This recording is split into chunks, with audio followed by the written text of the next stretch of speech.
Hello everyone, let's start your morning with Pritha. আজকে সকালটা কিন্তু একটু অন্যরকম সুন্দর। আমি এখন প্লে করবো আপনাদের জন্য একটা মর্নিং সং। ফুলটা আপনার জন্য। Thank you. ভালো লাগে আপনাকে। থ্যাঙ্কস। তোমার বাসার নিচে চলে এসেছে? কি আপনি অ্যাড্রেস কিভাবে পেলেন? আপনি একজন সেলিব্রিটি, আপনার বাসার অ্যাড্রেস পাওয়া তো কোনো বড় ব্যাপার না। আর আমাকে চিনতে হলে আমার পেছনে আপনাকে একটু সময় ব্যয় করতে হবে। সরি, এত সময় আসলে আমার হবে না। এক কাপ কফি অথবা কিছুক্ষণ একসাথে হাঁটার সময় প্লিজ। কালকে শো শেষে একটু সময় হতে পারে, কিন্তু খুব বেশি সময় না। আমি রাজি। আচ্ছা, আপনি কে বলুন তো? আমার ভক্ত, শুভাকাঙ্ক্ষী। আমি প্রেমিক। আপনার কি মনে হয় আপনি এরকম পাগলামি করলে আমি আপনার প্রেমে পড়ে যাবো? হ্যাঁ, না। দেখুন, যাদের শ্বাসকষ্ট আছে তাদের যেমন শ্বাসকষ্ট বাড়লে ইনহেলার লাগে, ঠিক তেমনি আমি প্রেমিক এবং পাগলা প্রেমিক। আর এই মুহূর্তে আমার প্রেম দরকার। যুক্তিবিদ দিয়ে পড়েছেন নাকি? প্রেম করলে সেই মানুষটা কখনো কবি হয়, কখনো যুক্তিবাদী হয়, যোদ্ধা হয়। বিভিন্ন ক্ষেত্রে তার পদাচরণ থাকে। আজকে মতো আপনার সময় শেষ। আর একটু সময় পেতে পারি না। পৃথা, এত তাড়াতাড়ি প্রেমে পড়লে চলবে না। আপনি আজও এখানে? ফুলের সাথে মিষ্টি কি উপলক্ষে? মিষ্টি না, মতিচুরের লাড্ডু আপনার পছন্দের। আপনি এরকম পাগল কেন? প্রেমে পড়ে যদি একাত্র পাগলামি না করি তাহলে কি হয় বলুন? প্রেমে পড়লে পছন্দের মানুষের কাছে আত্মসম্মান বিসর্জন দিতে হয়, বেহায় হতে হয়। কতটুকু বিহায় হতে হয়? অতটুকু বেহায় হতে হয় যখন ওই দুজন মানুষ ছাড়া বাকি সবাই তাদেরকে পাগল বলে। এগুলো না টিনেজারদের ক্ষেত্রে মানায়, আপনার আমার বয়সে মানাবে না। প্রেমে পড়ার অনুভূতি সব বয়সের ক্ষেত্রেই এক। প্রেমে পড়েই দেখ। আর যারা দ্বিতীয়বার প্রেমে পড়ে? আপনি যদি প্রথমবার কাউকে ভালোবেসে দ্বিতীয় কারো প্রেমে পড়েন তাহলে বুঝে নেবেন প্রথম জন আপনার উপযুক্ত ছিল না। কারণ প্রথম জন যদি আপনার উপযুক্ত হতো তাহলে আপনি দ্বিতীয়বার প্রেমে পড়তেন না। আর যদি কেউ তৃতীয়বার প্রেমে পড়ে? তাহলে ধরে নেবেন তার চরিত্রে সমস্যা আছে। কি বললেন? Thank you. নে, তুমি মেয়েটা কিন্তু ভারী মিষ্টি, মাশাআল্লাহ, তোর সাথে খুব মানাবে। তোমার ছেলেকে তো পাত্তাই দেয় না। মেয়েরা সহজে পাত্তা দেয় না। আমার মনে হয় না ওকে পটানো অতটা সহজ হবে। জীবনে যাকে সহজে পাওয়া যায় তার দাম থাকে না, একটু কষ্ট করতে হয়। ছেলেটাকে উনি একজন আমার লিসেনার, ফ্যান বলতে পারো। ফ্যানের সাথে গোলাপ নিয়ে ঘোরাঘুরি ব্যাপারটা কেমন অদ্ভুত না?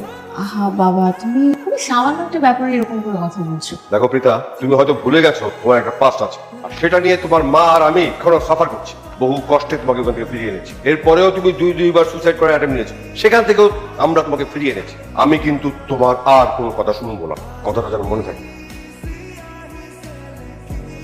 আপনি কি শুরু করেছেন বলুন তো? প্রতিদিন আমার রেডিও স্টেশনের নিচে একটা গোলাপ ফুল নিয়ে দাঁড়িয়ে থাকে, মানে আপনি কি আমাকে শান্তি মতো চলাফেরা করতে দিবেন না এখন? দেখুন, আমার এগুলো ভালো লাগে না। আপনি কি ভাবছেন আমি কি আপনাকে আপনার মতো করে পছন্দ করি? হাসি মুখে আপনার সাথে কথা বলেছি, তার মানে এটা না আমি আপনার প্রেমে পড়ে গেছি, ঠিক আছে? আপনাকে যেন কালকে থেকে আমার রেডিও স্টেশনের নিচে দাঁড়িয়ে থাকতে না হয়। একটা সুন্দরী মেয়েকে কখন বিচ্ছিরি লাগে জানেন? যখন সে তার মিষ্টি কণ্ঠে ম্যাচার সুরে কথা বলে। আজ প্রথমবার ওর কথা শুনে আমার মনটা খারাপ হলো। মেয়েদের মন বোঝা সত্যি অনেক কঠিন। কোন যে এদের মন ভালো থাকে তা হয়তো এরা নিজেরাও জানে না।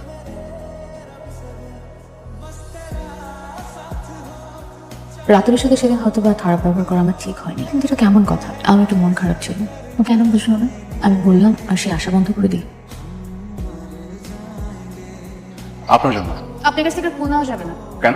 না, আপনার সাথে তো আমার কিছু ম্যাচ করে। আমি কি এমন করলাম? আমি কি এমন করলাম? একে কয়টা কড়া করে কথা কি শুনিয়েছি, আপনি তো আশাই বন্ধ করে দিলেন। আমি ভেবেছি আমি আসলে আপনি রাগ করবেন, তাই তাহলে আসলেন কেন আজকে? ভাবলাম আপনার রাগটা এখন কমেছে। এই নিন 30টা লাল হলো। 30টা কেন? এতদিন যে আসেনি। আপনি একটা পাগল। আমাকে মিস করেছে? আপনি কি মিস করেছি কিনা এটা আপনাকে বলুন। ফুলগুলো আপনার হাতেই ভালো মানাবে। মা, ভয় কিছু নেই, আমি কিছু মেডিসিন লিখে দিচ্ছি, তারপর টেস্টের রিপোর্টগুলো আসলে পরবর্তী পদক্ষেপ নেওয়া যাবে। শোন, একটা সুখবর আছে। রাজীব আগামী মাসেই দেশে আসছে। খুব ভালো ছেলে, সবকিছু জেনে শুনেই তোকে বিয়ে করতে রাজি হয়েছে। এখন নিশ্চয়ই তোর কোনো আপত্তি থাকবে না।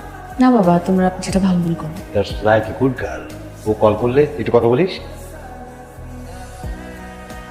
তারপর আমার বৌমার কি খবর তোর? এগুলি এখনো ভালো মতো প্রেমটাই হয় নাই, তুমি বৌমা বানিয়ে দিয়েছো। আমার মন বলছে খুব তাড়াতাড়ি তোদের একটা কিছু হবে।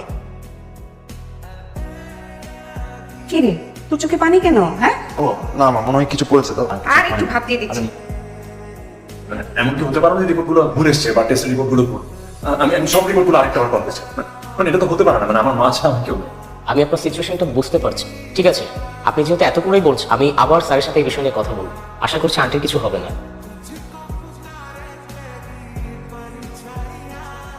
কাল রাজীব আসবে, অবশ্যই তুই ওর সাথে দেখা করবি।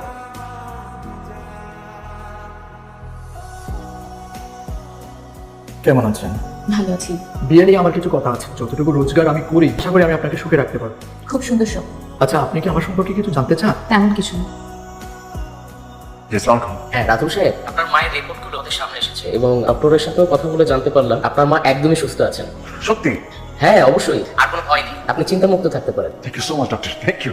মা, আরে মা কই তুমি? আসলে কিচ্ছু হয়নি, বিশ্বাস করো। কি হয়েছে বল? বললাম তো কিচ্ছু হয়নি। কি তোমরা ছেলেরা এমন কেন বলো তো? পাত্তা না পাওয়ার এক পর্যন্ত পিছনে ঘুর, পাত্তা পাওয়ার সাথে সাথে উল্টা ঘুরে দৌড়। তোমাদেরকে না আমি আর ভরসা করতে পারিনি।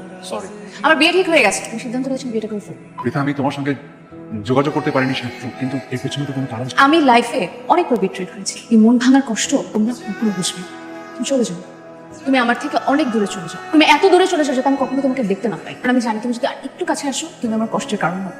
হবো না পৃথা, হবে। বিশ্বাস করো পৃথা, আমি হবো না। আমি জানি তুমি হবে। পৃথা, তুমি আমার কথা আমি জানি তুমি। পৃথা, আমার কথাটা একটা শোনার চেষ্টা করো। আমি তোমাকে অপমান করার আগে তুমি এখান থেকে চলে যাও।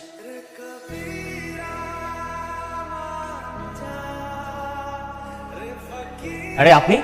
আপনি? হ্যাঁ, এখানে আমার কাজিনের বাসা, ওর সাথে দেখা করতে আসেন। আমার পছন্দের মানুষটাও এখানেই থাকে। আপনার পছন্দের মানুষ এসে? পৃথা। ও, আপনি তাহলে মিস্টার লাল গোলাপ, তাই না? আসলে পৃথাপু আমার কাজিন, আপনার কথা অনেক শুনেছি ওর মুখে। এখানে কেন, চলুন ভিতরে আসুন। আসলে মায়ের সিচুয়েশনটা তো আপনি জানতেন, এত ঝামেলার মধ্যে সবকিছু মিলিয়ে পিতার সঙ্গে আমার যোগাযোগ করা হয়, তাই আমাকে ভুল বুঝে রাগ করে আছে। ঠিক আছে, আপনি কোনো চিন্তা করবেন না, আমি দেখছি। থাকুন, এখানেই থাকুন। কিরে, তোর কি মনটা খুব খারাপ? এখানে তুই মন খারাপ করে বসে আছিস, ওইখানে মিস্টার গোলাপ মন খারাপ করে দাঁড়িয়ে আছে। মানে হ্যাঁ, রাতুল ভাই। কিন্তু রাতুল ভাইকে ভুল বুঝতেছি। কিছুদিন আগেই আমাদের হাসপাতালে রাতুল ভাই তার মাকে নিয়ে আসে, নানান রকম চেক আপ করে দেখলো যে মরণ ঘাতে একটি রোগ ধরা পড়েছে। এরপর অনেক পরীক্ষা নিরীক্ষা করার পরে আমরা বুঝতে পারি যে না, মা সুস্থ আছে। তখন সে একটু মানসিকভাবে শক্ত হয়ে দাঁড়ায়। তাকে ভুল বুঝিস না, বেচারা এখানে তোর জন্য দাঁড়িয়ে আছে। কোথায় দাঁড়িয়ে আছে? এই যে গেটের নিচে। কখন থেকে? অনেকক্ষণ ধরে। যা যা যা। I'm sorry. I'm sorry too. আজকে শুকনো গোলাপ কেন? এই একটা গোলাপ তোমাকে দেওয়া হয়নি।